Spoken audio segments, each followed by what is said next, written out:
নমস্কার বন্ধুরা। আজ 22শে শ্রাবণ। আজ রবির অস্তাচলে যাওয়ার দিন। কিন্তু চলে যাওয়ার 84 বছর পরেও যার সৃষ্টিকে আমাদের জীবনে চলার পথে প্রতি মুহূর্তে আঁকড়ে ধরতে হয়, তার তো কখনো অন্ত হতে পারে না। তিনি সদা জীবিত, সদা জাগ্রত আমাদের মনের মাঝে। তাই আজ কোনো বিদায় বেদনা নয়, বরং নিজেদের পুনরুজ্জীবিত করার যে কথা তিনি লিখে গেছেন তাই তোমাদের শোনাব। শঙ্খ, রবীন্দ্রনাথ ঠাকুর। তোমার শঙ্খ ধুলায় পড়ে কেমন করে সইব, বাতাস আলো গেল মোড়ে, একিরে দুর্দৈব। লড়বি কে আয় ধ্বজা বেয়ে, গান আছে যার ওঠনা গেয়ে, চলবি যারা চল রে ধেয়ে, আয় না রে নিঃশঙ্ক। ধুলায় পড়ে রইল চেয়ে ওই যে অভয় শঙ্খ। চলেছিলেম পূজার ঘরে সাজিয়ে ফুলের অর্ঘ্য, খুঁজি সারা দিনের পরে কোথায় শান্তি স্বর্গ। এবার আমার হৃদয় ক্ষত, ভেবেছিলেম হবে গত, ধুয়ে মলিন চিহ্ন যত, হব নিষ্কলঙ্ক।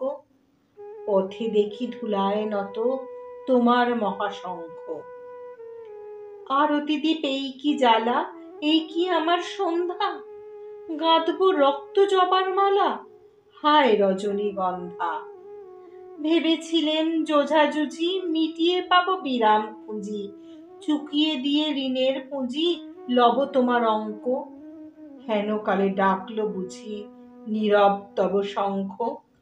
যৌবনেরই পরশমণি করাও তবে স্পর্শ, দীপক তালে উঠুক ধ্বনি দীপ্ত প্রাণের হর্ষ।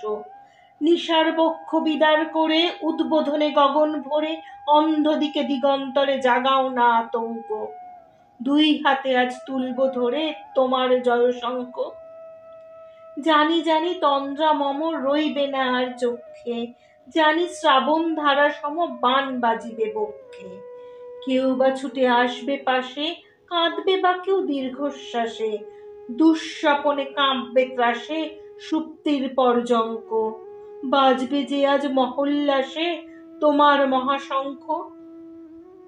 তোমার কাছে আরাম চেয়ে পেলেম শুধু লজ্জা, এবার সকল অঙ্গ ছেয়ে পড়াও রণসজ্জা। ব্যাঘাত আসুক নব নব, আঘাত খেয়ে অচল রব, বক্ষে আমার দুঃখে তব বাজবে জয়ডঙ্ক।